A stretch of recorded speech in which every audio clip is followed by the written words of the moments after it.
ഇവിടെ കേട്ടോ നമ്മുടെ ബൊക്കാഷി ബക്കറ്റ് വെച്ചേക്കുന്ന ഫസ്റ്റ് നമ്മുടെ അടുക്കളയോട് ചേർന്നിട്ടായിരുന്നു വെച്ചായിരുന്നു. ഇപ്പോൾ അവിടെ അടുക്കളയുടെ അവിടെ പണിയൊക്കെ നടക്കുന്നതുകൊണ്ട് നമ്മൾ കണ്ട വിറക് വരെയാണ്, വിറക് വരെയും ബാക്കി സാധനങ്ങളൊക്കെ അല്ലറ ചില്ലറ സാധനങ്ങളൊക്കെ വെക്കുന്ന സ്ഥലമാണ്. എവിടെയാണ് വെച്ചേക്കുന്നത് ഇവിടെ കണ്ടോ. നമുക്ക് തിരക്കായതുകൊണ്ട് കുറച്ച് ദിവസമായിട്ട് ഇതിലെ വെള്ളമില്ലേ സ്ലറി അത് നമ്മൾ എടുത്തിട്ടില്ല. കുറേ പുഴുക്കളൊക്കെ ഉണ്ട് കേട്ടോ. ഈ പുഴുക്കളാണ് നമ്മുടെ ഇങ്ങനെ അവശിഷ്ടങ്ങളൊക്കെ വിഘടിപ്പിക്കുന്നത് കേട്ടോ. അപ്പോൾ അടച്ച് വയ്ക്കുക. അപ്പോൾ ഈ സ്ലറി നമ്മളിന്ന് കളക്ട് ചെയ്തിട്ട് നമ്മുടെ ചെടികൾക്കൊക്കെ ഒഴിക്കാൻ പോവുകയാണ് കേട്ടോ. ഈ പുറത്തുള്ളത് നമ്മൾ അഴുക്കായതാണെന്നൊന്നും വിചാരിക്കേണ്ട. ഇതിൻ്റെ ഓരോ ഹോൾസ് ഉണ്ടല്ലോ, എയറുള്ളിൽ കയറിയിട്ട് പോകാനൊക്കെ ആയിട്ട് ഹോൾസ് ഇട്ടിട്ടുണ്ട്. ആ ഹോൾസിൽ കൂടെ ഈ സ്ലറിയൊക്കെ ഒഴുകി വന്നതാണ് കേട്ടോ ഈ കളറൊക്കെ കാണുന്നത്. നമ്മൾ കുറച്ച് ദിവസമായി കളക്ട് ചെയ്തിട്ട്, ശരിക്കും ഒരാഴ്ച കൂടുമ്പോഴൊക്കെ കളക്ട് ചെയ്തിട്ട് നമ്മൾ ചെടികൾക്കൊക്കെ ഒഴിക്കേണ്ടതാണ്. വേറെ കുറേ സാങ്കേതിക പ്രശ്നങ്ങൾ കൊണ്ട് നമുക്ക് കളക്ട് ചെയ്യാൻ പറ്റിയില്ല കേട്ടോ. അതുകൊണ്ടാണ് കുറച്ച് ഹൈറ്റിൽ വെച്ചിട്ടുണ്ട്. ഇതിലോട്ട് ഇങ്ങനെ തുറന്നു കൊടുക്കാൻ പോവാം കേട്ടോ. ഇങ്ങോട്ടാണ് ഓപ്പൺ. കണ്ടോ, ഒത്തിരി സ്ലറി കിട്ടും കേട്ടോ. അത് മെല്ലെ വരത്തുള്ളേ. നിൽക്കും, നമ്മളിതൊന്ന് ഇളക്കി കൊടുത്താൽ വരും. കണ്ടോ, ഇങ്ങനെ ഒന്ന് ചെരിച്ചു കൊടുത്താൽ കണ്ടോ വരും. അതിപ്പോൾ ചെറിയ അവശിഷ്ടങ്ങളൊക്കെ താഴെ വീണിട്ടേ അതൊക്കെ വെച്ചിട്ട് ആ ഹോളൊക്കെ അടഞ്ഞിരിക്കുന്നുണ്ടാവും. അപ്പോൾ ഇതിങ്ങനെ കളക്ട് ചെയ്യുക. അപ്പോൾ ഇത്രയും സ്ലറി കളക്ട് ചെയ്തു കേട്ടോ. കണ്ടോ, ഇതിൽ ഫുള്ളുണ്ട്, ഇനി ഉണ്ട് കേട്ടോ. അപ്പോൾ ഇത് നമ്മൾ ഏകദേശം 10 ഇരട്ടി വെള്ളം ഉണ്ടാവും, അതിലോട്ട് ഒഴിച്ച് മിക്സ് ചെയ്യണം കേട്ടോ. നന്നായിട്ട് ഇളക്കുക.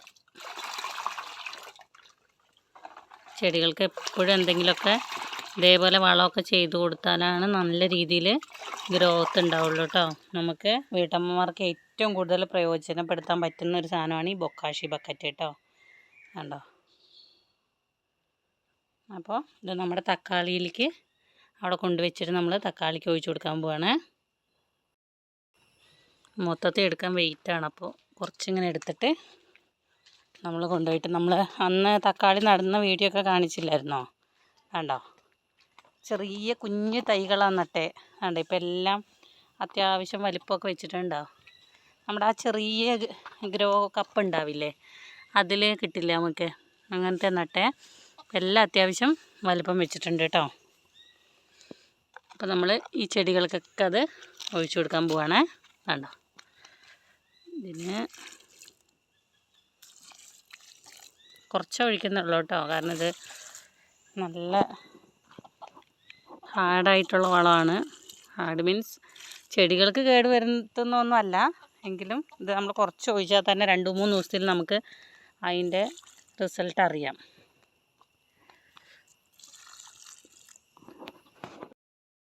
ഇവിടെ കണ്ടോ, അവിടെ ഇവിടെയൊക്കെ മത്തനൊക്കെ ഉണ്ടായി വരുന്നുണ്ട് കേട്ടോ. ഒന്നും നമ്മൾ നടുന്നതല്ല ഇത്. ഇവിടുത്തെ തക്കാളികൾക്കും കൂടെ ഒഴിക്കാൻ പോകട്ടോ. ചെണ്ടുമല്ലികൾ കണ്ടോ, നല്ല ഉഷാറാണ്. തക്കാളിനെക്കാട്ടിലും കൂടുതൽ ഉഷാറായിട്ടുണ്ട്. അവർക്കും കുറച്ച് ഒഴിച്ചു കൊടുക്കാം അല്ലേ. നമുക്ക് ഓണത്തിന് പൂ തരേണ്ടവരല്ലേ. ഈ ചെടിക്കും ഒഴിച്ചു കൊടുക്കാൻ പോകട്ടെ നമ്മൾ. കണ്ടോ, ഇത് കുമ്പളം നമ്മൾ ശരിക്കും നട്ടതല്ല. നമ്മൾ ഈ ബൊക്കാഷി ബക്കറ്റിലെ വളം ഉണ്ടാവില്ലേ, അത് ഡ്രൈ ആയത്. ഇതിന് മുന്നേ ഇതിൽ തക്കാളിയായിരുന്നു വെച്ചായിരുന്നത്. അപ്പോൾ അതിന് ഒഴിച്ചു കൊടുത്തു കഴിഞ്ഞപ്പോൾ, അതിലിട്ട് കൊടുത്തു കഴിഞ്ഞപ്പോൾ അതിൽ നിന്ന് വന്നതാണ് കേട്ടോ. പക്ഷേ ഇത് പൂത്തിട്ട് അവിടെയൊക്കെ കായ്കൾ കാണുന്നില്ല. ഇതിൻ്റെ ഇടയിൽ കണ്ടോ, അവിടെയൊക്കെ കായ്കൾ ഇങ്ങനെ ചെറുതായിട്ട് വരുന്നുണ്ട്. അപ്പോൾ നമുക്ക് വളം ഉണ്ടെങ്കിൽ അതിന് മണ്ണൊക്കെ ശരിക്കും അതിന് പോരാ, ചെറിയ കുറച്ച് മണ്ണുള്ളൂ, എങ്കിലും ഉണ്ടായി വരുന്നുണ്ടല്ലോ. അപ്പോൾ നമ്മളത് കളയാതെ അതിനെ സംരക്ഷിച്ചെടുക്കാൻ നോക്കുക. ഇതാണ്ട മാവ് നമ്മൾ മുന്നേ പറഞ്ഞിട്ടുണ്ടല്ലേ, കൃഷിഭവനിൽ നിന്ന് കിട്ടിയ മാവാണെന്ന് പറഞ്ഞിട്ട്. നമുക്ക് കിട്ടുമ്പോൾ ഒരു ചെറിയ ശിഖരമായിരുന്നു. ഇപ്പോൾ കണ്ടോ, 2-3 ശിഖരമൊക്കെ വന്ന് അവർക്ക് ഒഴിച്ചു കൊടുക്കുവാണ്. പിന്നെ നമുക്ക് കൃഷിഭവനിൽ നിന്നൊക്കെ എങ്ങനെയാണ് തൈ കിട്ടുക എന്നൊക്കെ അറിയേണ്ടവരുണ്ടാവില്ലേ. നമ്മളിടയ്ക്ക് നിരന്തരമായിട്ട് കൃഷിഭവനെ ബന്ധപ്പെടണം കേട്ടോ.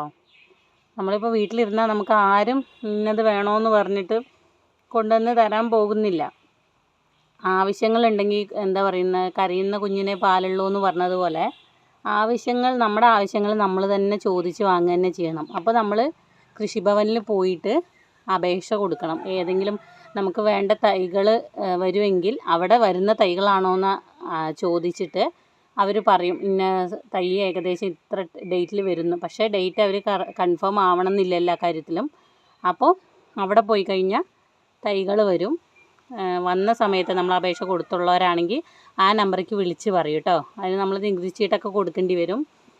അങ്ങനെ ആ സമയത്താണ് നമുക്ക് തൈ തരിക. നികുതി ചീട്ടൊക്കെ കൊടുത്തിട്ടാണ് തൈ തരിക. ചെറിയ പൈസയാണ് പേ ചെയ്യേണ്ടി വരുള്ളൂ. എന്താ വെച്ചാൽ നമ്മൾ പുറത്തുനിന്ന് വാങ്ങുന്നതിനെക്കാട്ടിലൊക്കെ വളരെ ലാഭമായിരിക്കും കേട്ടോ. പിന്നെ നമ്മൾ മണ്ണൂത്തി കാർഷിക സർവകലാശാലയിൽ പോയപ്പോൾ അവിടെ നിന്നുള്ള കിട്ടിയ വിവരം എന്താണെന്ന് വെച്ചാൽ അവിടെ നിന്നാണ് നമുക്ക് നമ്മുടെ ഇവിടേക്കൊക്കെ കൃഷി ഓഫീസിലേക്കൊക്കെ തൈകളൊക്കെ സപ്ലൈ ചെയ്യുന്നത്. അവരതിനുള്ള തൈകളാണ് ഇത്ര ഉണ്ടാക്കുന്നത്. പുറമേ അധികം കൊടുക്കുന്നില്ല എന്നാണ് പറഞ്ഞത്. കാരണം പണ്ട് ഓർഡറുകളൊക്കെ സ്വീകരിച്ചിരുന്നു, ഇപ്പോൾ ഓർഡറുകൾ സ്വീകരിക്കുന്നില്ല. ഇപ്പോൾ അവിടെ നമ്മൾ പോയിട്ട് കുറച്ച് സെയിലിന് വെച്ച ഐറ്റംസ് നമുക്ക് എടുക്കാം. ബാക്കി ബൾക്കായിട്ടൊക്കെ വേണമെങ്കിൽ നമുക്ക് ഇതേപോലെ കൃഷി ഓഫീസിൽ നിന്ന് തന്നെ നമുക്ക് വാങ്ങണം കേട്ടോ. നമ്മുടെ ഇവിടെ കടമ്പഴിപ്പുറത്ത് കൃഷി ഓഫീസ് നമ്മുടെ കടമ്പഴിപ്പുറം പഞ്ചായത്തിൻ്റെ ഉള്ളിലെ ആ കോമ്പൗണ്ടിൻ്റെ ഉള്ളിൽ തന്നെയാണ് കേട്ടോ. അപ്പോൾ പഞ്ചായത്തിലേക്കൊക്കെ എന്തെങ്കിലുമൊക്കെ കാര്യത്തിന് പോകുമ്പോൾ ഒന്ന് അവിടെ പോയിട്ട് ഒന്ന് നമുക്ക് കൃഷിഭവനുമായിട്ട് ബന്ധപ്പെട്ടാൽ മതി കേട്ടോ. വിത്തുകളൊക്കെ ഉണ്ടാവും, ഗുണമേന്മയുള്ള വിത്തുകളാണ്. അപ്പോൾ അങ്ങനെയുള്ളതിനൊക്കെ നമുക്ക് അവിടെ ആയിട്ട് ബന്ധപ്പെട്ടാൽ മതി കേട്ടോ.